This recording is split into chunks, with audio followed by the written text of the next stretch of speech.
tahu siapa yang menggagalkan 3 periode? Namanya Megawati Soekarno Putri.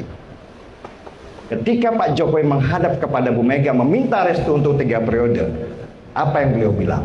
Hati-hati Jok, ini melanggar konstitusi. Rakyat akan melawan dengan sendirinya. Saya bukan fansnya Bu Mega. Saya orang yang dari dulu sering mengkritik Bu Mega, Mbak Puan, bahkan PDI Perjuangan. Tetapi pada situasinya saya mengerti bahwa benteng terakhir pada masa itu hanya Ibu Megawati. Kalau nggak ada Bu Megawati lolos itu 3 periode. Disitulah muncul, sebenarnya bukan muncul, mungkin ya nafsu itu sudah ada sejak awal. Ketika orang sudah diberikan kursi yang nikmat ya kan, itu muncullah nafsu-nafsu manusiawi untuk terus menjabat. Ya, kalau Lukman mungkin belum pernah merasakan bagaimana rasanya menjadi seorang presiden ya, atau nggak usahlah presiden lah, lu jadi komisaris di sebuah perusahaan ya. Ya, semua kenikmatan lu dapat, gaji lu dapat, fasilitas lu dapat, segala macam lu di mana-mana dihormati orang, dipuji-puji orang. Terus kemudian mengerti, paham bahwa tahun depan lu harus mundur dan digantikan oleh orang. Apa yang terjadi? Post power syndrome. Rasa takut untuk kehilangan kekuasaan, rasa takut kehilangan manisnya kekuasaan. Ini sesuatu yang sifatnya manusiawi banget sebenarnya. Hanya orang-orang tertentu yang bisa menguasai diri supaya tidak masuk ke wilayah ini. Dan Pak Jokowi yang saya kira pada waktu itu sudah selesai dengan dirinya sendiri, ternyata belum, jauh daripada itu. Mulailah kebencian terhadap Bu Mega digaungkan dengan kata-kata mak banteng dan segala macam, bahwa Jokowi itu adalah boneka partai dan segala macam. Itu udah digaungkan di situ sesudah 3 periode itu ditolak oleh Bu Megawati. Saya ingat, dan ingat dibangunnya KIB pada waktu itu, Koalisi Indonesia Bersatu. Pak Jokowi mempromosikan siapa? Ganjar Pranowo, rambut putih, ingat nggak? Ya kan? Saya ingat banget pada waktu itu, saya pikir itulah sinyal. Ternyata saya baru mengerti di belakangan, itu adalah sebuah cara untuk menarik seorang Ganjar Pranowo dari PDI Perjuangan dan menempatkannya sebagai calon presiden di Koalisi Indonesia Bersatu. Tujuannya apa? Menghancurkan yang namanya Megawati Soekarno Putri dengan partainya PDI Perjuangan. Untungnya Ganjar Pranowo itu seorang yang loyal dan setia, tidak terpengaruh. Dari situ saya mengerti karakternya, ya kan. Gagal 3 periode, gagal hancur PDI Perjuangan. Ini sebenarnya adalah kepanikan yang dilakukan oleh seorang Pak Jokowi ketika dia tidak berhasil menuju apa yang dia inginkan. Makanya keluar kata-katanya Andi Wijayanto pada waktu itu, yang sekarang lagi viral, ya kan. Kalau bisa mengalahkan saya sekarang ini, Anda hebat. Kita akan tunjukkan kehebatan itu di hadapan seorang Joko Widodo. Thank you, Pak.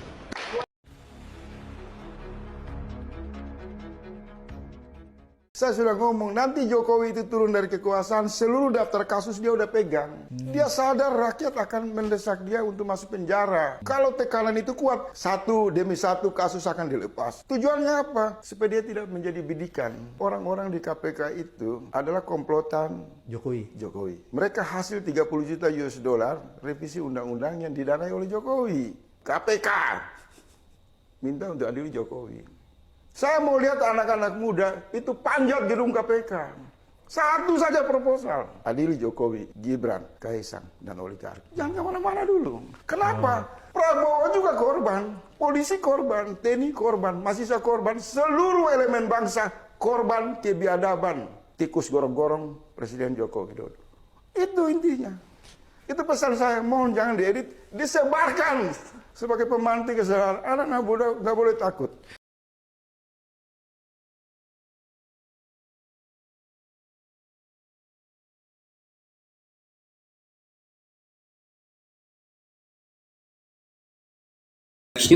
Pokoknya harus ikut yang sana. Ya, sekarang kan KDM membuktikan bisa mendobrak. Bayangkan kemarin mau bicara nenek moyang kita sendiri, kita bisa dianggap kafir loh.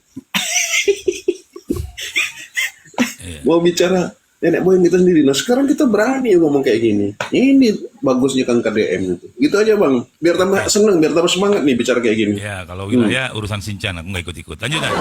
Yang lain silakan. Kang Miftah silakan Kang Miftah. Boleh Ya, saya. Assalamualaikum Siap, warahmatullahi wabarakatuh. Waalaikumsalam. Selamat sore semuanya, sehat-sehat. Ya, selamat sore Kang. Mangga. Tadi menyinggung masalah sesajen sih. Sebetulnya sesajen itu udah dicontohkan sama Nabi juga. Itu kan sesajen itu hanya persembahan bagi orang yang hidup, yang tujuannya keberkahannya untuk orang yang meninggal, doanya gitu. Kita ambil contoh Nabi Muhammad juga buat sesajen buat istrinya yang udah meninggal. Ya, sebuah nasi atau sepiring nasi, ya nasinya dibagi ke masyarakat. Cuma di kita itu kadang salah kaprah juga gitu. Sesajen dibawa di bawah pohon gitu. Manfaatnya apa? Pohon makan enggak gitu. Yang betul itu yang tadi dibilang sama si abang yang di bawah sama yang di atas. Kita sediain orang yang sebelum meninggal itu sukanya apa, kita ingat, kita beliin, kita hadiahkan ke tetangga, itu yang betul gitu. Sesajen itu yang betul gitu. Itu ada manfaatnya. Kalau dibawa ke bawah pohon apa itu mungkin manfaatnya nggak ada gitu. Ya, itu sudah mulai disalahgunakan kalau gitu ya. Iya. Mulai disalahgunakan. Iya. Kadang-kadang saya berpikir orang-orang yang berpikir musyrik ke KDM, kadang dia juga berpikir, saya berpikir dia itu udah berbuat apa sih untuk seperti ada dai yang menyenggol KDM, pendakwah gitu. Udah membawa kemaslahatan apa dia gitu, udah berbaik apa dia. Sedangkan walaupun saya belum pernah ketemu sama KDM, secara sosialnya dia bagus, secara agamanya dia juga bagus, rukun Islam yang kelima dia jalankan gitu. Iya. Secara naluri saya gitu. Ya namanya orang kan bebas menilai seseorang, cuma ya kita harus realistis juga gitu. Harus balik lagi introspeksi diri kita. Betul. Jadi kita itu udah bermanfaat gak untuk orang banyak gitu. Sedangkan KDM sebelum jadi gubernur aja itu baik mau penciptaan mau enggak, tapi sisi positifnya ada gitu untuk orang banyak. Untuk penilaian saya sih gitu, Bang. Iya, siap. Terus untuk menilai KDM sampai ini kembali ke topik KDM sama Ono. Kalau berpikir saya juga istilahnya ada disukseskin, dimodalin juga sama saya. Ada yang jadi anggota dewan di provinsi, baik dari Golkar, Nasdem, Gerindra. Ya. Toh selama ini udah jadi, apa dia turun lagi gak ke lapangan? Dia sibuknya nanti setahun mau lagi, nanti 2028 baru tuh kusak-kusuk. Itulah modalnya dewan gitu. Hanya mementingkan kepentingan golongan pribadinya mungkin gitu. Selama ini semenjak dia dilantik ada nggak yang turun ke bawah? Sekarang rame instruksi ke KDM, nggak ngajak ngobrol lah. Kan kita seharusnya seorang anggota dewan itu harusnya berpikir, oh KDM ini waktu visi misinya begini. Ya seharusnya seorang dewan itu kalau memang mau mendukung KDM, dia itu harus punya pemikiran, oh KDM ini mau ini, kita dukung loh. Seharusnya. Betul. Karena udah ada di visi misinya kalau dia benar memikirkan rakyat. Yeah. Kalau secara hitung-hitungan DPR itu nggak hampir mewakili rakyat. Dia paling banter berapa banyak? Paling suara paling 100.000. Yeah. Paling banyak. Misalnya anggota Dewan PDI di DPR ada berapa? 20 orang apa 10 orang tuh?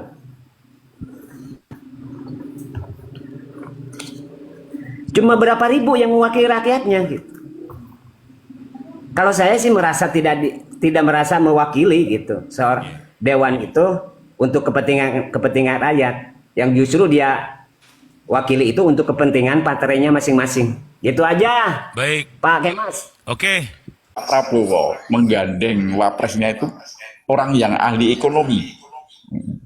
Karena saat ini ekonomi kita sedang terpuruk, sehingga dibutuhkan seorang ekonomi yang bisa memberikan solusi untuk membenahi ekonomi kita, Pak.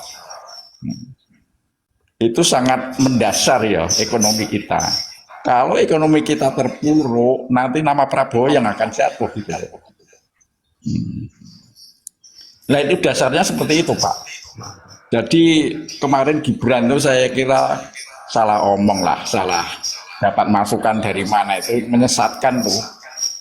Jadi pendampingnya Gibran yang memberikan masukan ke Gibran, konsultannya Gibran, saya kira itu sangat menyesatkan, tidak mendasar. Nah, akan membuka lapangan kerja 19 juta dengan pertumbuhan ekonomi 8%, itu sesat-sesatnya.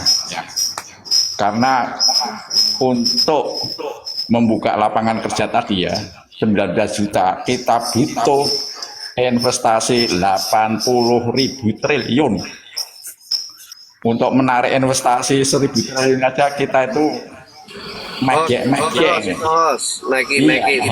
Itu loh Pak Altro ya. Ya. Terima kasih. Nah ini Mas saya Bambang. kira itu, saya kira Gibran itu malah menjatuhkan Pak Prabowo kalau bilang seperti itu gitu loh. Makanya kan kemarin para jenderal ya 332 purnawiran jenderal itu mengendaki Gibran diturunkan, itu sangat cocok karena apa itu situasi dan kondisi yang dihadapi Prabowo, masalahnya itu sangat berat-berat semua. Ya. Nah Gibran Terima tidak kasih, Bang. mampu untuk atasi itu Pak Ya. Altro. Ya gitu, Kita monggo. bagi waktu ya, Bang Ya, Bambang. monggo. Oke, terima kasih. Selamat pagi, Bang Manda Rizky. Halo.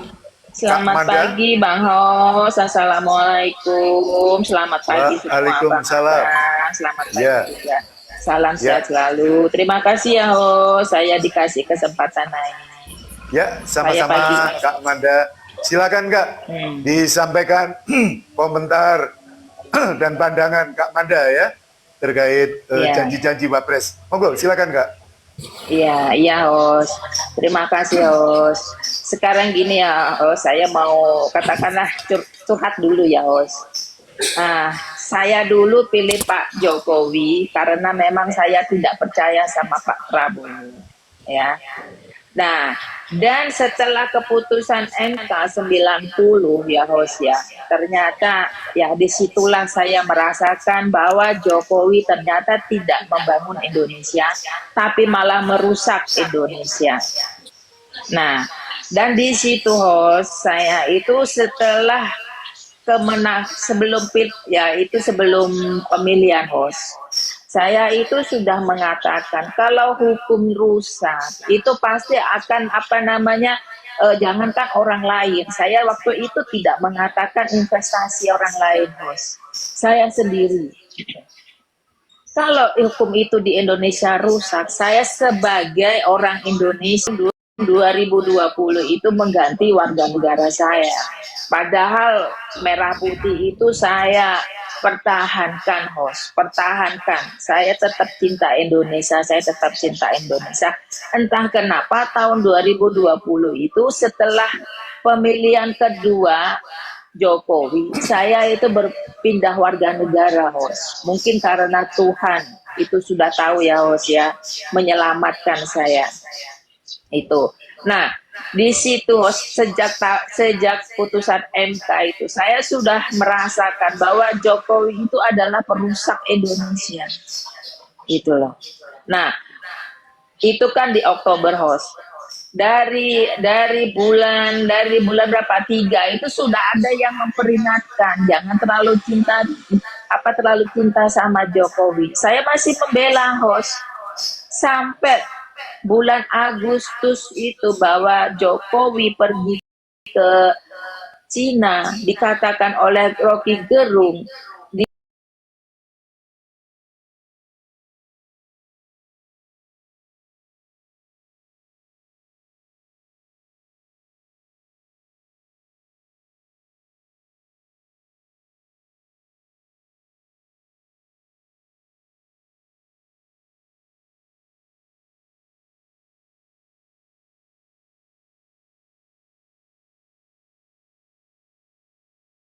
udah lengkap lah gitu. Nah, sekarang gini host, jangankan ibaratnya investasi orang lain, ya. Saya aja yang tanah ari-ari saya aja yang masih dikubur di di Indonesia, di apa maksudnya tuh ditanam di Indonesia. Untuk 5 tahun ini saja, saya tidak mau pulang ke Indonesia.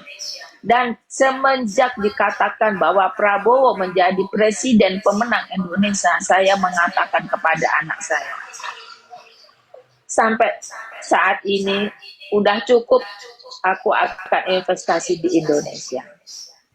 Itu host, itu bahwa saya orang sendiri, orang kecil loh host, rakyat kecil host. Saya rakyat kecil host. Gitu. Saya masih ibaratnya ari-ari saya ditanam di Indonesia. Saya aja udah melihat hukum di Indonesia itu apa yang saya lihat gitu loh. Apa yang saya harapkan dari penegakan hukum di Indonesia. Di negara yang baru saya ini host. Jangankan ibaratnya sepeda motor hilang, bebek ataupun sapi yang kesasar pun dikembalikan sama polisi itu sama yang punya. Apalagi barang yang hilang. Tapi apa di Indonesia? Kita lapor, ibaratnya kita kehilangan, malah dipintain uang. Itu host, itu apa yang diharapkan. Sedangkan sekarang presidennya sendiri sudah merusak konstitusi negara. Nah, makanya ibaratnya apa yang dikatakan bahwa Prabowo itu bagaimana, saya nggak percaya host. Kecuali memang nyata-nyata, bolehlah. Gitu ya. Tapi bagi saya sekarang itu bahwa Prabowo itu masih omon-omon host. Jadi jangan berharap bahwa investasi negara asing ya mau datang ke Indonesia. Kalau hukumnya di Indonesia masih ibaratnya malah dirusak. Jadi kalau sekarang mengatakan di Indonesia itu negara hukum, bullshit. Indonesia itu sekarang negara kekuasaan. Siapa yang punya kuasa, siapa yang punya uang, dia itu yang berhak mempermainkan hukum. Rakyat Indonesia jangan main-main kalian untuk melanggar hukum. Karena yang berkuasa kalian akan hanya diinjak-injak. Itu host. Jadi kalau masalah lapangan kerja host, iya bahwa rakyat Indonesia itu dicarikan kerja host ke luar negeri. Orang luar negeri yang menggaji tinggi host. Nanti dia pulang dijadikan budak untuk membayar pajak untuk kehidupan para pejabat itu host. Ya, ya. Itu host mirisnya. Ya, kita bagi waktu ya, Kak Manda. Oke host, terima kasih host. Ya, nanti kita sambung lagi Kak Manda ya, kita rolling dulu ya, supaya teman-teman yang masuk dulu ya, bagian bernarasi. Terima Bang, kasih. Sebentar. Bang ingin sebetulnya ini Bang Bunda Manda teman, tapi saya lupa di mana gitu, saya ingat. Izin Bunda Manda di negara mana Bunda? Saya di Taiwan Bang. Oh oke. Ya udah. Terima kasih Bunda. Selamat pagi. Mudah-mudahan pagi ya. Bang. Salam sehat selalu. Ya, temannya Siyong Bang Suma. Ya, selamat pagi Bang Poi. Selamat pagi Bang, selamat pagi semua. Ya. Salam sehat, merdeka. Ya, merdeka. Terima kasih Bang Pui. Silakan Bang disampaikan komentar dan pandangan Bang terkait ini ya, penagihan janji kampanyenya Mas Wapres ini ya, yang 19 juta lowongan pekerjaan ini. Iya Bang. Silakan Bang Pui. Makasih host. Sebenarnya ini teman-teman sudah panjang lebar ya host, sudah menyampaikan ya dari Mbak Manda, Mas Bam. Ya, wakil presiden kita ini kan berjanji kata hostnya 19 juta, tapi kenyataannya bukan malahan banyak menciptakan lapangan pekerjaan, justru banyak PHK gitu loh Bang. Ya di eranya Pak Prabowo. Jadi rakyat ini kan sebenarnya berharap Bang, ya, mempunyai harapan kepada pemerintahan Prabowo dan Gibran ini. Tapi selama 6 bulan ini Bang, sepertinya harapan ini apa ya, memudar gitu loh Bang. Ya, dari segi apa yang disampaikan Mbak Manda tadi, contohnya hukum ya, itu kan dasar Bang. Ya, masalah hukum ini karena bisa merembet kemana-mana, ke ekonomi juga, ke lapangan pekerjaan, ya, ke investasi, ya, karena butuh kepastian, ya, penegak hukum, ya, termasuk juga OCCRP itu ada pengaruh juga tuh Bang. Ya, OCCRP itu kan dipantau sama dunia, ya kan? Itu terkait juga kepercayaan dunia kepada apa namanya iklim ya, kepada pemerintahan sekarang benar-benar Kak menegakkan hukum. Kalau selama OCCRP itu dibiarkan Bang, jangan berharaplah kita Bang ya. Dunia luar itu mau percaya gitu loh. Itu media internasional itu pengaruhnya besar. Iya, karena dunia itu menunggu sebenarnya, memantau, dia melihat gitu loh. Ada keseriusan nggak ini pemerintahan Prabowo ini terkait dengan OCCRP ini Bang. Ini kan korupsi Bang, korupsi nggak main-main gitu loh. Ya, kalau di negara lain kita lihat begitu peralihan pimpinan, begitu peralihan kepala negara atau presiden, ya biasanya ditindaklanjuti dengan penegakan hukum, pengadilan kan gitu. Ya itu biasa itu Bang, untuk sebuah negara kalau menuju negara maju itu harus berani gitu loh. Dikorbankan satu Bang, satu kepala negara daripada mengorbankan 270 juta rakyat Indonesia gitu loh Bang. Ya pilihannya cuma itu, Pak Prabowo harus berani Bang. Tapi sampai sekarang kita lihat Bang, ya di kabinet ini kita tahu sendiri, ya masih warna-warna Mulyono gitu loh. Ya dari Kapolri, dari segi apa namanya TNI, termasuk Mendagri. Ya, apa kita bisa berharap Bang kalau nanti pemilu yang akan datang kalau masih Mendagrinya Tito ini Bang akan berubah gitu loh Bang. Orang kemarin aja kita sudah apa ya namanya ya, disuguhkan pemilu yang hancur lebur gitu loh Bang, yang curang. Nah kita dijanjikan lagi 2029 kalau masih seperti ini orang-orangnya Bang, susunan tim-timnya ini Bang, ya nggak percayalah kita Bang. Ya ini nggak usah dulu kita ngomongin masalah pengangguran ya, masalah tenaga kerja. Ya, sebenarnya kita ini kan sudah dikaruniai apa ya, bersyukur alam Bang, kekayaan alam ya, kayak di desa-desa itu sebenarnya selama pemerintahan ini, pemerintah kita ini tidur sebenarnya. Rakyat kita ini berkreasi sendiri gitu loh. Ya, petani kita ini apa tanpa dibantu pun ya masih bisa eksis gitu loh. Sebenarnya mudah loh untuk membangun kalau memang ada niat dari Pak Prabowo ini ya, serius gitu loh. Jangan omon-omon ya. Fokus aja satu ke petani, ke pedesaan. Tadi ada teman juga bilang ke pedesaan ya. Harga-harga dibuat yang menarik gitu loh, yang menguntungkan bagi petani. Fokus aja ke gabah, ya, ke jagung, ke singkong, ya, sawit. Wah itu Bang, masyarakat sudah happy itu Bang. Itu udah salah satu mengatasi apa namanya kesusahan ekonomi kita. Apalagi meningkat lagi ke UKM ya kan, ke perusahaan-perusahaan yang lebih tinggi lagi, hilirisasi. Hilirisasi ini kan cuma janji